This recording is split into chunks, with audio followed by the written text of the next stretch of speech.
నమస్తే, welcome to 99 TV time to ask ప్రోగ్రామ్కి స్వాగతం. సీనియర్ జర్నలిస్ట్ సాయికృష్ణ గారితో. సాయికృష్ణ గారు నమస్తే. నమస్తే అండి. మనం ఇంతకుముందు మాట్లాడుకున్నప్పుడు ఆయన టీవీకే చీఫ్ ఈ పెరియార్ చిత్రపటానికి పూలమాల వేసి దీపం వెలిగించినప్పుడే అన్న ఆ రోజు ఇన్ఫ్యాక్ట్ మనం మాట్లాడుకున్నప్పుడు ఆయన ఇది ఏదో డిఎంకేకి క్లోనింగ్ లాగా అనిపిస్తోంది అని. అది నిన్న రుజువైంది.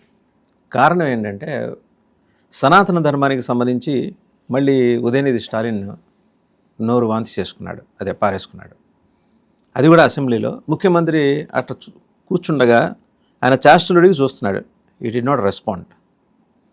సో ఇంకా అవన్నీ ఒకే తాను ముక్కల్లాగా అనిపిస్తున్నాయి. డిఎంకే కావచ్చు, ఏడీఎంకే కావచ్చు, ఇవాళ వచ్చిన టీవీకే కావచ్చు. ఏదో బయటకి సోషల్ ఇంజనీరింగ్ చేసినట్టు అన్ని కులాలకి టికెట్లు ఇచ్చినట్టు కనిపించినప్పటికీ ఫ్లోర్ ఆఫ్ ది హౌస్లో ఒక ఎమ్మెల్యే మాట్లాడినప్పుడు మరి ఆయన ఏం చెప్పాడు ప్రమాణ స్వీకారం అప్పుడు? నా అన్ని మతాలని సమానంగా చూస్తాను. ఇవాళ సనాతన ధర్మం ఏమన్నా వెలేశారా అక్కడి నుంచి, తమిళనాడు నుంచి? మొదటి నుంచి వెలివేయడానికి ప్రయత్నాలు చేస్తూనే ఉన్నారు.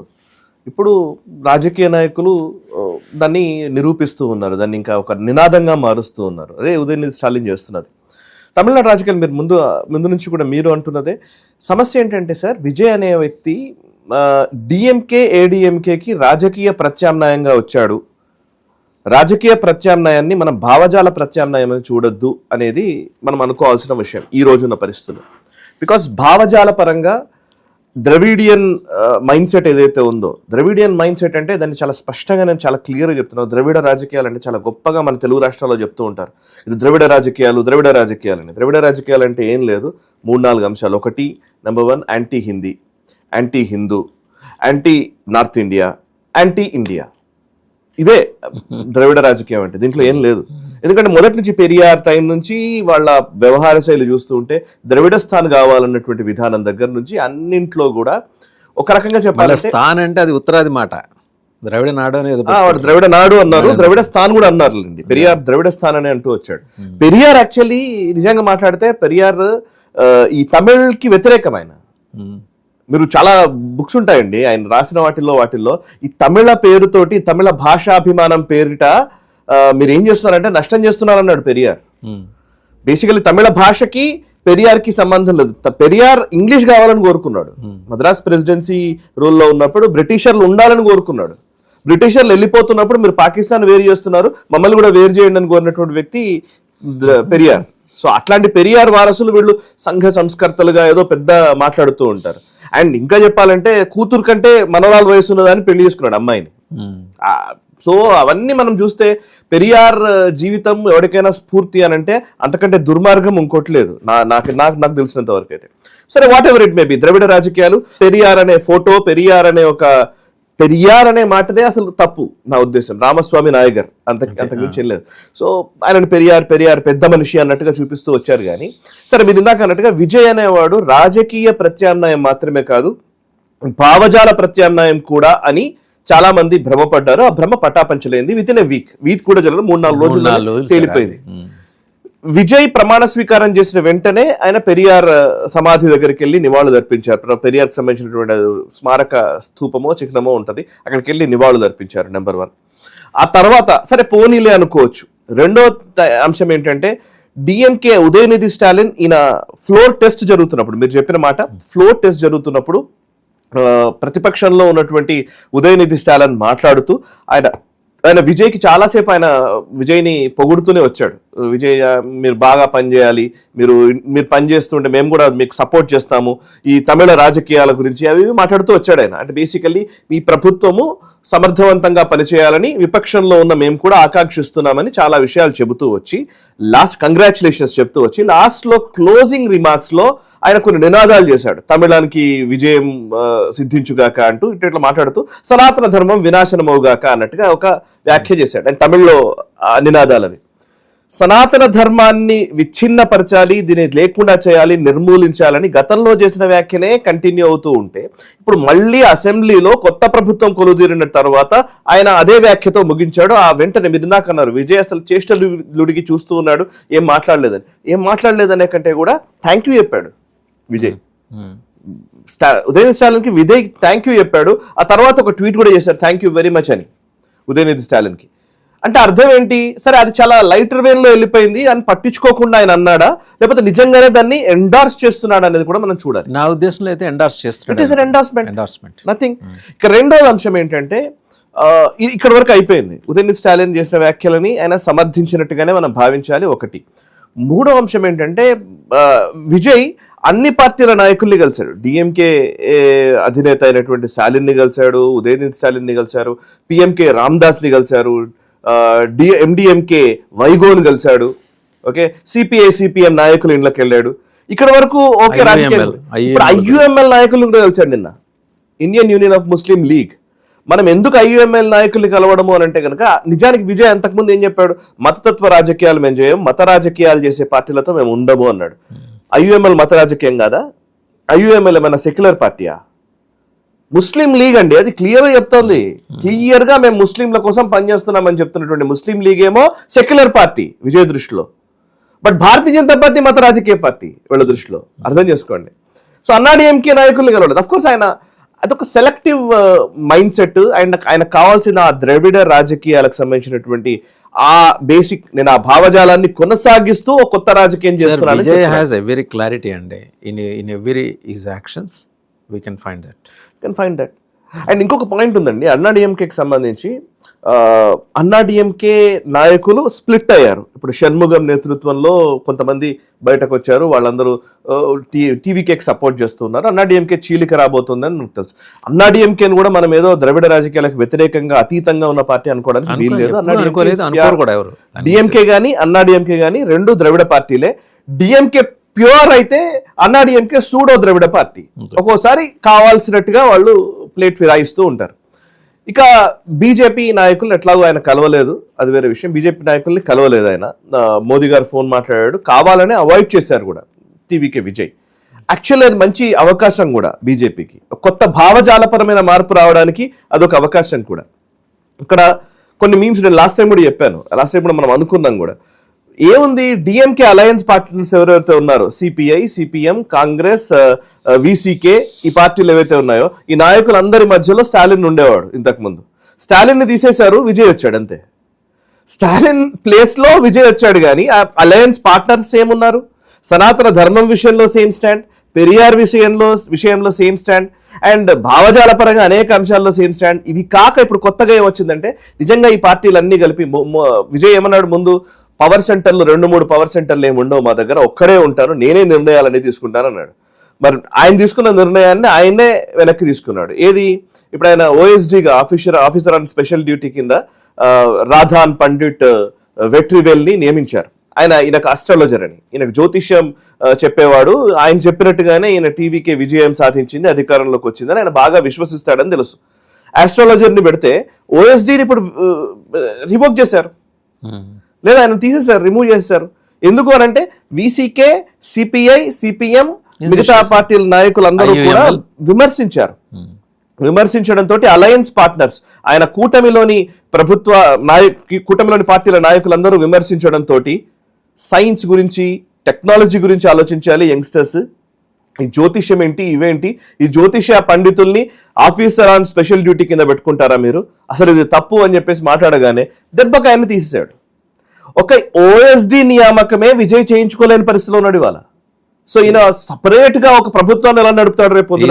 ఇండిపెండెంట్ చీఫ్ మినిస్టర్, ఆబ్వియస్లీ కాదు ఆయన డిపెండెంట్ చీఫ్ మినిస్టర్. రాబోయే రోజుల్లో ఇప్పుడు ఇంకా అర్థమైంది ఏంటంటే, ఈ 2-3 పార్టీలు ఎవరైతే సపోర్ట్ చేశారో ఆ 2-3 పార్టీలు నడపబోతున్నాయి రాజకీయం. ఈ 2-3 పార్టీలని ఎవరు కీ దిప్తారు? వెనకాల ఉన్నది స్టాలిన్ నడపబోతున్నాడు. విజయ్ పైకి కనబడతాడు కానీ స్టాలిన్ నడుపుతాడు అనేది నా అభిప్రాయం. So Stalin is de facto CM స్టాలినే నా దృష్టిలో. అయితే విజయ్ అఫ్ కోర్స్ విజయ్కి ఎప్పుడు కూడా ఒక డైరెక్టర్ కావాలి, ఎందుకంటే హీఈస్ అన్ యాక్టర్ కాబట్టి. యాక్టర్ కు డైరెక్టర్ కావాలి కాబట్టి ఆ డైరెక్టర్ పాత్ర నిజంగా రాజకీయం తెలిసిన స్టాలిన్ నెరపగలడు.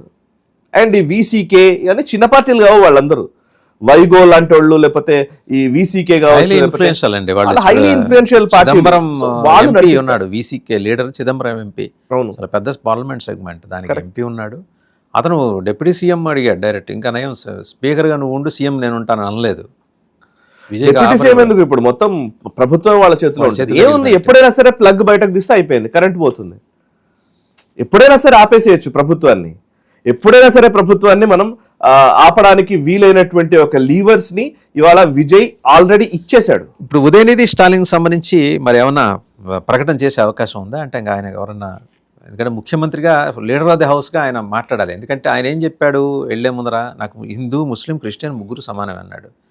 మరి ముస్లిం క్రిస్టియన్ వదిలేయండి, మాట్లాడింది అపోజిషన్ పార్టీ లీడరు సనాతన ధర్మం గురించి మాట్లాడినప్పుడు మరి హిందువులకి క్షమాపణ ఏమైనా చెబుతాడు ఆయన?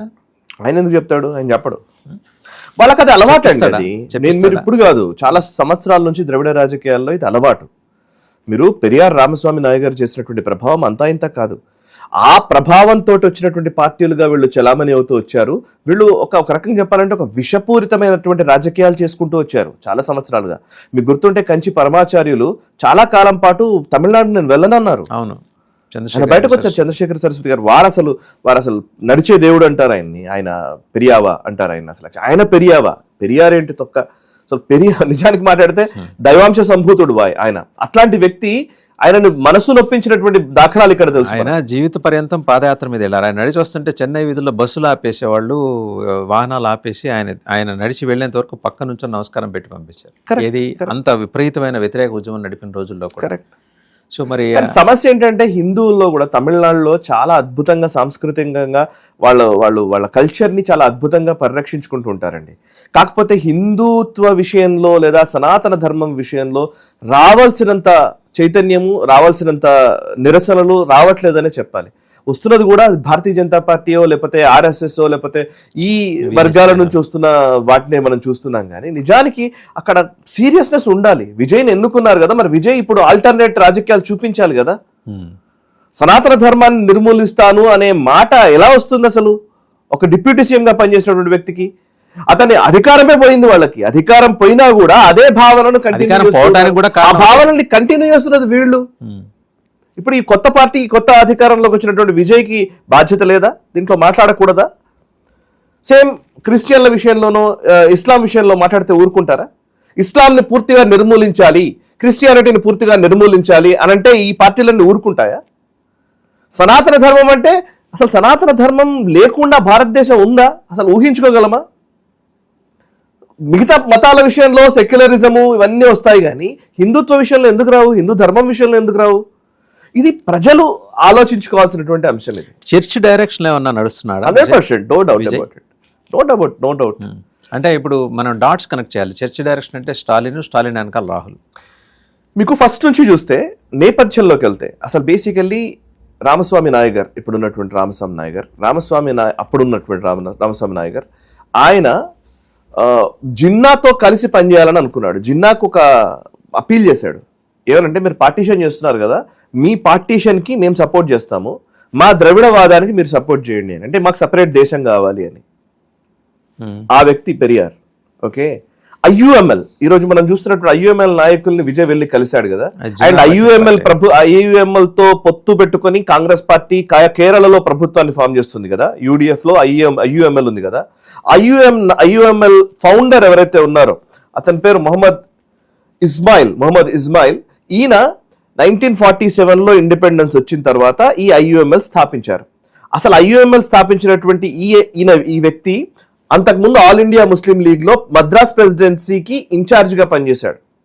అంటే జిన్నా పార్టీకి, ముస్లిం లీగ్ పార్టీకి ఇన్ఛార్జ్ గా పనిచేసినటువంటి వ్యక్తి స్థాపించినటువంటి పార్టీ. అంటే ఇండిపెండెన్స్ వచ్చిన తర్వాత అదే పేరుతో వెళ్తే కష్టమవుతుంది, జిన్నా వారసులం అంటారు అని జస్ట్ పేరు మార్చారు. ఈ ఆర్గనైజేషన్స్ చాలా వరకు పేర్లు మారుస్తారు. SIMI, student Islamic movement of India ఉండేది, టెర్రరిస్ట్ ఆర్గనైజేషన్. సిమి కాస్త పిఎఫ్ఐ అయింది.